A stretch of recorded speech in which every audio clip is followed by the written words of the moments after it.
It looks likely the government will be able to pass its safeguard mechanism bill. It got the crucial support of the Greens yesterday. It needs this to pass in the Senate, it says, to be able to fulfil its pledge on 43% emissions reduction by 2030. It needs other votes other than the Greens, one of those. Independent Senator David Pocock, who joins me live, a senator for the ACT, I should mention as well. So what have you made of this deal? It's got your support, and any sort of caveats on your support, I suppose? It's a big, important piece of policy. Australia's 215 biggest emitters, but it's also really complex because you're throwing in fossil fuel facilities with other really crucial and hard to abate industries like cement, aluminium, steel. So basically things that can be replaced theoretically with renewables as long as they're firmed up, with things that for now we don't really have another way of doing it. We don't have another way of doing it. That technology is emerging, it's expensive, but we desperately need these industries. And looking at the future, steel and aluminium can be huge export earners for us in a lower carbon world. So getting that right, the government has announced an extra $400 million for those industries to help them deal with this transition. But really for me, it was about ensuring that this policy is actually going to do what it's saying it's going to do. Add more transparency, add integrity. It's leaning very heavily on offsets in the land sector. So we've got to make sure that those offsets have integrity. It's a huge opportunity for people in farmers and landholders. But those offsets that are used need to have integrity. That needs to equal a tonne of avoided or sequestered emissions. And stay that way as much as you can do that.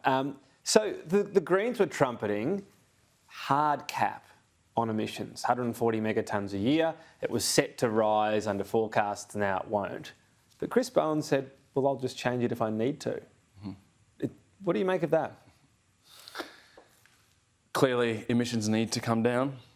We talked about hard to abate sectors. Fossil fuel projects, and particularly new fossil fuel projects, are not hard to abate. We cannot afford to have new export gas projects competing with cement, steel, aluminium. We have to actually start transitioning our economy. It's a big challenge, but it's also a massive opportunity for all of us.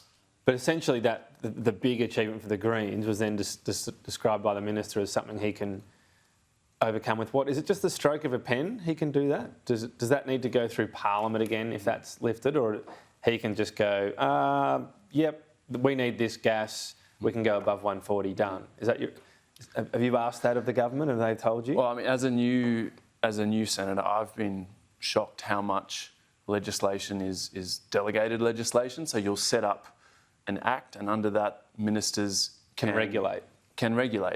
And yes, that they can be disallowed by the Parliament, but that's a big step. You've got to get a majority of senators who don't like it. So there is that leverage, but I think this is really making what really isn't a great approach. And even the Business Chamber of Australia has come out and said that this should be wider. It should be more economy wide because that allows a lot more, wiggle room for the hard to abate sectors because other people can do the heavy lifting. So you would prefer that not to be in it, but you've accepted it because something needs to pass. Is that how you feel about the hard cap that then can be not so hard? That's just a function of the legislation. Yeah, but if in an ideal world, it wouldn't. You'd rather that not be able to be changed. In an ideal world, I think there should be a lot less delegated legislation.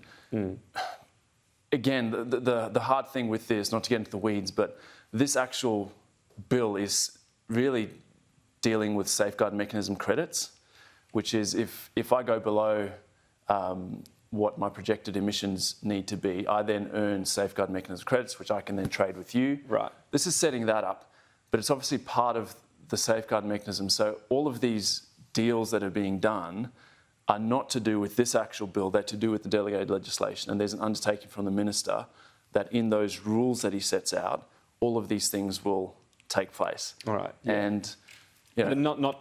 I mean, the trading happens, but then the hard cap is the other thing it can't go beyond, except it can. Anyway, housing fund. Are you going to support what's on the table? Labor seems to be at the take it or leave it stage. I've had some good discussions with the minister. This is being sold as a huge $10 billion fund.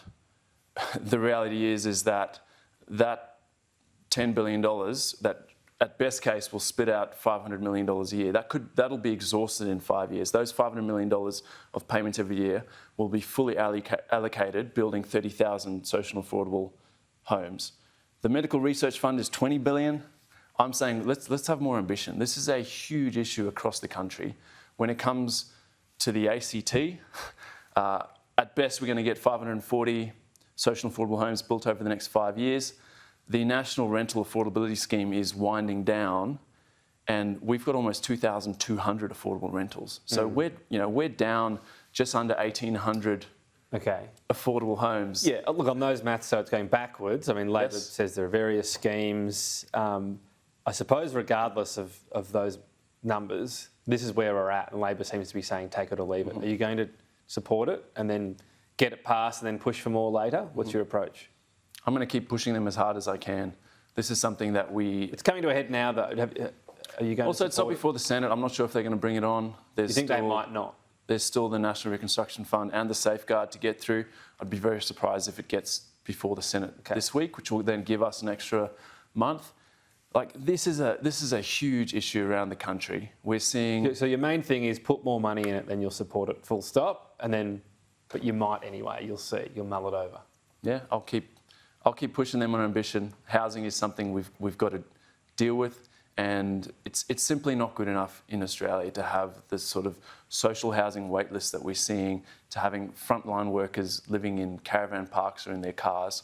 We can do better, and just saying this is better than nothing is not a good policy response. Senator, got to leave it there. Thanks for your time. Cheers. Thanks for having me.